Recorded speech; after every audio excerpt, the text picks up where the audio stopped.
It's got the action, but it's got the drama, it's got the emotional moments. 1 minute you're doing an emotional scene, and then tomorrow we're going to be blowing things out. Just keeping the frames lively. I think the audience is going to like that. I think they're going to like seeing the same characters, the same energy, the same real-time format, but with a complete different setting. Thanks for bringing me to Africa. It's going to be an experience that I'll remember for the rest of my life. And I'd say the score is good weather 3, bad weather 5. And we're just having a wonderful time here, blowing things up and shooting everybody and doing Jack Bauer stuff.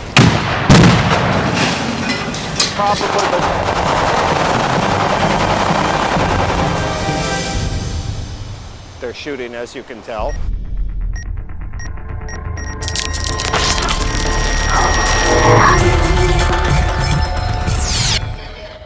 From the end of season 6, he kind of has decided to leave the U.S. and is really going to disappear. And I think over this last year, he's kind of really just traveled all through Eastern Europe, places where he used to be a soldier. When are you going home? I'm not going home. Kind of gone to India at some point, has come back, and has reconnected with one of his dearest friends. The Africa story actually started out as the first episode of season 7, a year plus ago, and then for a variety of reasons went away. And then when there became the opportunity to do the prequel, that story got resurrected. It is 2 hours on its own, really to explain where Jack has gone, and really set up the beginning of season 7. Don't let them take my kids.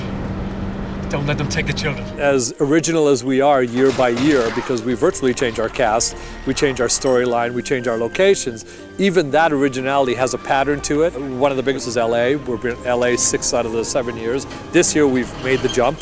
We're in Washington, D.C., so that's going to be different. And this particular piece is going to be extraordinarily different because we're in Africa. I mean, and you couldn't get further away. I mean, it really is a departure from what we've done, and it gets away from the phones and the computers and the cars, and it gets away from all of that and gets down to more of a basic level, and it gets you to a basic level of storytelling too. The lucky thing for me on 24 is I'm out of the soundstage most of the time. Most of CTU and Washington and those kinds of things have taken place there. But I get to work on the road a lot.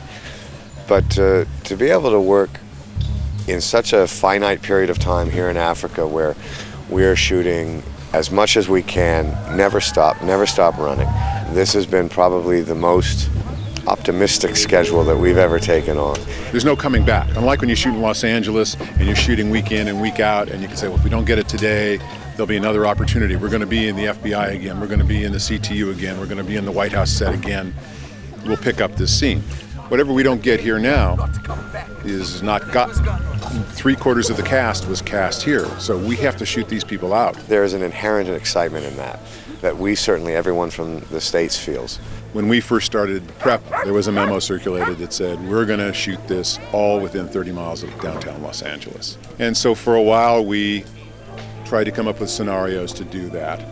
And then finally, we had a meeting with the studio, talked to them about perhaps maybe only shoot 2 or 3 days here.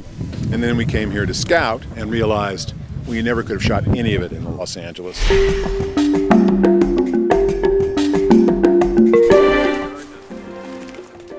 For a while, we toyed with the idea of, well, we could build this in Chatsworth, we could build this other thing in Simi Valley. But the reality of it is, the show is much more than just the geography and the locations. It's the people, it's the sounds of their voices. The thing about Africa is, of course, you have the faces and you have the poverty and the shanty towns and so on, and townships, and the rich nature of the tribal characteristics. The faces are so extraordinary, and the children. It's the fact that all the cars are right-hand drive. They're of a vintage age that even if we found a car that old in the United States, it wouldn't look that way. It's all of those things that really make Africa, Africa. Basically what we did from LA, gave the crews here, the location scouting crew, and we gave them sort of what we needed. Well, as always, the location manager goes out ahead of us and scouts and brings us photographs, and then based on the photographs, we say, okay, we like, out of these 10, we like these 3, let's go see these 3. We started in Durban and did a little scouting in Cape Town, decided to come to Cape Town, and so he was with us on that first initial scout. So he got a sense of what kind of jungle I wanted, what kind of school I wanted, all the bits and pieces of the school, because there were so many of them. You know, I needed it to be closer to jungle, where I could park cars for the unloading, where the bad guys came in. All that stuff had to be sort of at a very specific place for me, or at least close to. Jon liked it, and from a logistical point of view, there was space for us to park what we needed to park in that sort of location, and to make fires and gunshots, and neighbors weren't close by. So yeah, it was a good winner. And believe it or not, one of the hardest things to find here was the embassy. Because we needed to find something that was, in Jon's word, it was like the safety of America, and you know, the strong compound that could be there, but also to feel like it was in Africa and in a sort of semi-rural setting. And it had to have this sort of, you know, a fortress kind of feel, that this is America's fort within Africa, and everyone had to get to it to get out. Every location has a lot of requirements. When we go to the embassy needs to have a gate, it needs to have a street that we can stop traffic on, and we can have 200 extras standing there. It became very difficult because of the helicopter. We wanted it to be in the background. We didn't want it on the other side of the building. We needed it as part of the scene. That was always the hardest location from day one, and we looked for this one the longest. And then, as these things often happen, we were driving around one day, and the art director said, "Oh, wait, I know a place that's got a great gate." And the second we saw it, we went, that's it. That's our American embassy. And it works perfectly for us. So we didn't have to do much, which is great. Put some barbed wire and some signage and we're shooting.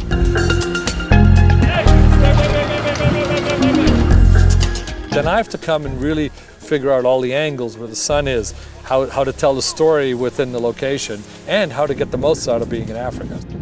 One of the challenges that we thought would be really tough was finding the right crew, because we were only bringing select people from our 24 crew. We've been doing it as a core unit in Los Angeles for 7 years now. And so here, everything is new and different. The whole team is different. Most of the cast is different. And we have a lot of animals here. To come in on a show that's been running like it has for so many years, you know, to come in the position like first AD and have to step in and, you know, take over that role, I was nervous about that. Everyone's been really supportive and great, and seems to have worked out so far. I think the biggest difference shooting in South Africa to Los Angeles probably is the terrain. Out here in Africa, we're, you know, a good 200 yards maybe where all the trucks are and stuff. So we have all of our mules and small vehicles, ATVs and stuff to get our equipment out here. And to do the camera movement on the longer lenses, the boys have come up with these pipe rigs that we've been using. And you set up the tripods on either end of these pipes, and we have these long sliders, so we can go, you know, anywhere from 6 to 10 feet on pipes. Now we're in a situation where the slider is only 8 foot long. If you put it on a longer piece of pipe, it starts to droop in the middle. So now we have to bring a dolly in. So the grips are going to build a complete floor about 30 feet across here so that we can track with the kids. Actually, Kiefer and I were just sitting back there going, look at this. This is absolutely amazing, because the way they build it is really just old technology. You got 2x4s, you got C-clamps, the platforms are pre-made, and you know, this is the kind of crew I think that does this a lot here in Africa, that works in conditions like this where you're not, you know, you're not always on tarmac and level ground, and so they've come up with their own system, which I think you might be seeing in LA soon. It's really funny because we were setting it up, the chopper's getting ready, and I thought, oh, we're gonna lose a lot of time here. And my camera operator from LA went to get a coffee, came back and went, oh my God, it's done already. So about the time it takes to get a coffee from craft service is how long this took. These guys are great.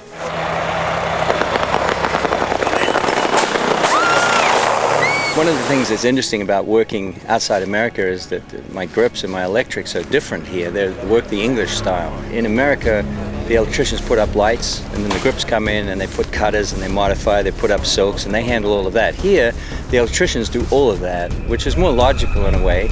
You talk to your electrician about a light, you expect to talk to him about a gel, and the grips just build little platforms. You've seen them build them. They put the camera on these nice tracks, they run back and forward, and anything to do with supporting the camera. Normally the camera guys in Los Angeles would be taking care of mounting the cameras on the legs and the heads and everything. And here we have a whole grip department that does all that for us. It's wonderful to have this change in system, and then when I go back home again I have to talk to the grips and then I have to talk to the electrics, you know, so it's different. And the guys here say it's fun too, because sometimes an American DP will come and want to work the American system, and they get really confused, and they have to secretly hire some electricians to put on the grip crew, because the grips here don't know how to really use grip stands and so on. So it's fun differences when you travel. I find no matter where you go in the world, everything works slightly differently, but it's still the same process. I mean, considering what we had to go straight into on day one and the pace that we need. The mix of the crew works really well. I think everyone's integrated really well. And we've got American camera crew working with South African camera crew. They're working great together. We're pretty happy, despite some real hard weather to deal with. The wind was really tough one day, rain the next day. So we're dealing with that every day, and that's that's God's choice, not ours. So you have to deal with that. Because of our weather needs on 24, because you're doing one day over a 10-month period, you basically need really consistent weather. And there's no place like LA for really consistent weather. This year we thought we'd take a chance and we'd open it up and we'd kind of throw that aside. And even though we're shooting the majority of it in LA, we are doing Washington, and we're going there and having to deal with the weather, not as much as we've had to deal with here in Africa. We have 6 more days to go and rain's in the forecast, and those are locations that we have to shoot on those days. So we may see Jack Bauer with rain dripping off his nose. We'll have to wait and see what happens on Sunday with that. We're getting everything. We're just having a little squabble with the weather. It comes and goes. But here's the sun, you see now, so now we'll be great. We've had too much sun, too much rain, too much wind today, and we've got kids and goats and action pretty much every day, and we've managed to keep up, so it's good. I guess they have 18 microclimates in Cape Town itself. We're just outside of Cape Town, and the weather is constantly changing. So we've gone anywhere in one day from intense winds, probably 60 miles an hour or more, to heavy rains, to even hail. And then it'll be sunny within the next 20-30 minutes. Most of our work is outside, so you have to kind of push ahead. And we have tricks in our back pocket that we can do. If you're on a wide shot during the day, you can't really see the rain. It kind of hides itself.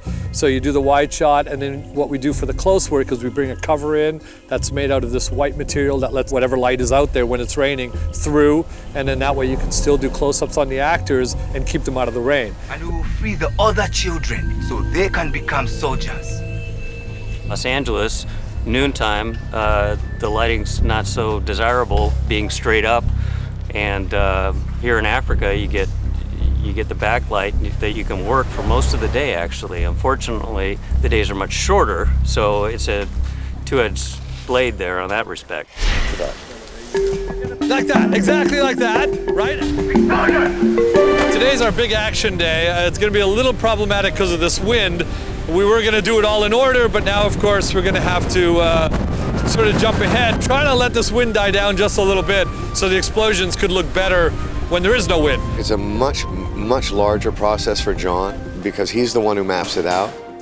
They can write all the action they want, but then you have to fit it in within the location that you're working and everything else.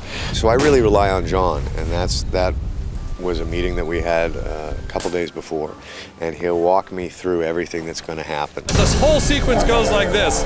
Over here, Kiefer basically is hiding behind this tractor, at which point he runs out, comes behind this car, sets some dynamite behind the car, runs back for cover. There are men all out in this field. This car explodes, kaboom! Comes out shooting, fires at these guys, at which point the men that just came in behind the tree, he sees Kiefer and starts a fire at him. And at that point, this way we go. Okay, there's hits in the ground, all the way down. And in the ground, you could see the line, basically where the explosions are gonna be right at his feet.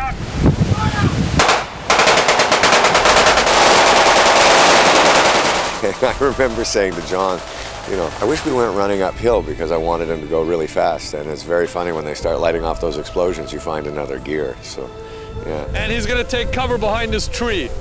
And when he gets to this tree, all the men fire at him and the tree gets lit up with gunshots and hits on the tree.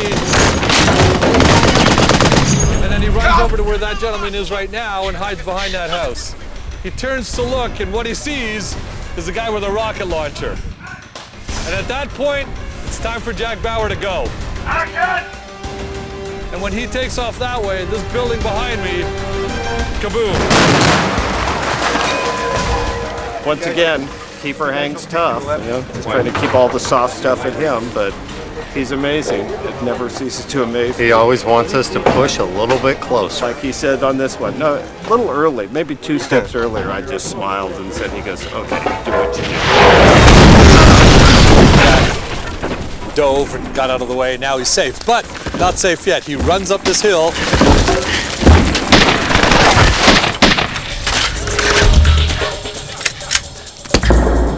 No more guns, no more bullets. What's he gonna do?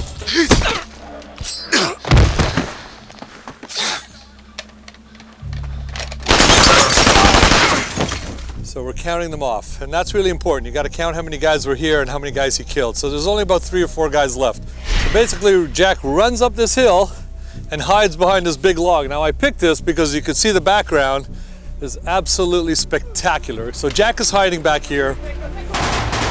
These are all our squib wires running over to the other side, and the boys have just taken squib, kind of put them on with some earthquake putty. 4 guys that are left are back here. 2 of them hide behind the bush, the other 2 guys are near the house. They fire, they blow up the tree. We've just put these squibs on like this all through here. We've got cork blocks, laying pieces of bark over this just to keep the frames lively as we're doing this shootout. We'll also supplement it with the dust guns. They shoot at the tree, no Jack. One guy gets a little adventurous, thinks he can sneak up on him, hides behind his wood pile, at which point he thinks he's safe. A piece of dynamite comes lobbing over, lands at his feet. Look, right now, before the dust clears, let's get the 2 guys back there. We don't have balsa wood here, so Scott took some of this fluorofoam and carved these logs up. MJ's painters did their magic to make them look real. Stan Blackwell, he's our guy from LA. We brought him with us. He's always safe, which, you know, knock on wood is my favorite thing about Stan. But also he puts out, you know, some of the best explosions on television, and he has for the last 7 years. One of the most miraculous things is just working with these children. The young actors that are here, the local acting talent has been wonderful, very important to our story, and they've been really strong. You get 12 kind of 7 to 10 and 11-year-old boys together, and that could be a yard sale. And they've been unbelievably great. They certainly have their fun during the day, but when we go to work, they're just really excited to do it, and their willingness to kind of play all the parts and do all that stuff has just been kind of extraordinary. What are we gonna do? What don't we ever do? We don't smile. Really, this whole script is about the friendship. There's a couple of friendships that happen in the script. One is that there's a friendship between Willie and Jack. And so that happens too, really throughout the whole storyline. Jack Bauer was one of the people that I looked up to in the whole movie, and I felt a connection with him and Mr. Benton. And Carl Benton is a friend, an old friend of Jack Bauer. They've trained together in the Special Forces, I would say probably about 20 years or something, 20 years ago. They've known each other for an incredibly long time, and they have a very similar idea of what is right and wrong and their place in that world. Basically, they have that friendship. That bond and that friendship is that of brothers in arms. And it's one of the reasons Jack came to him, because maybe he could help Jack a little bit get over what he has to go through. Carl Benton is very tactile with Jack Bauer. He touches him a lot, touches his arm, touches his hand and stuff like that. You think, nobody touches Jack Bauer. Not even his girlfriend touches Jack Bauer. So they're close to these guys, and he accepts a lot from Carl that perhaps he wouldn't accept from others. I think one of the things that Jack Bauer, certainly you've seen over the last 7 years with him, has been the terrible decision that he has to make when, is it worth losing these 10 lives to save the 100 lives over here? And there's very few people in our world that have to make those kinds of horrible choices. And that's really the primary dilemma that he goes through from year after year after year. Stop. Just give me a second, Jack. Stop. Stop.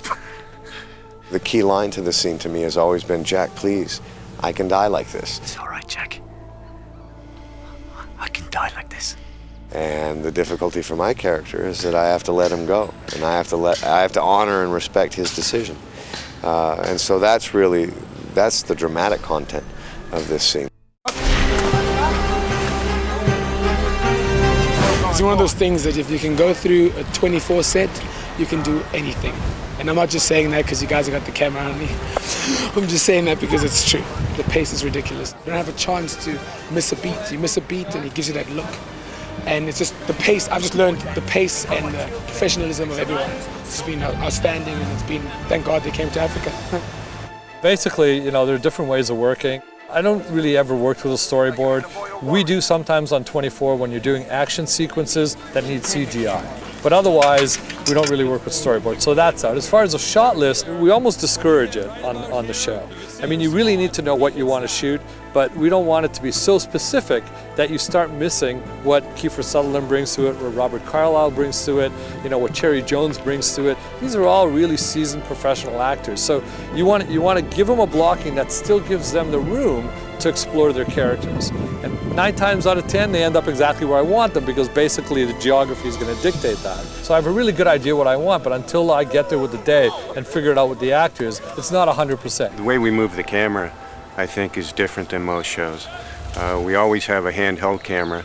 It's constantly interacting with the actors. As they move, we move with them. That also changes the way the other cameras have to work because the A camera is so intertwined with our actors that the other cameras have to find shots that they can cover the scene without seeing the A camera, which makes it more difficult to light because we have cameras coming at all angles. But on 24, we're pretty much shooting all directions almost all the time. 24 has always been the one sort of right on the leading edge of any new trend in television, and I think we are again. It's all new ground for Jack here. He hasn't never done this before. We've never seen him do this before. To tell a story, to tell a new story, and to give people something visually on television they're not getting every day.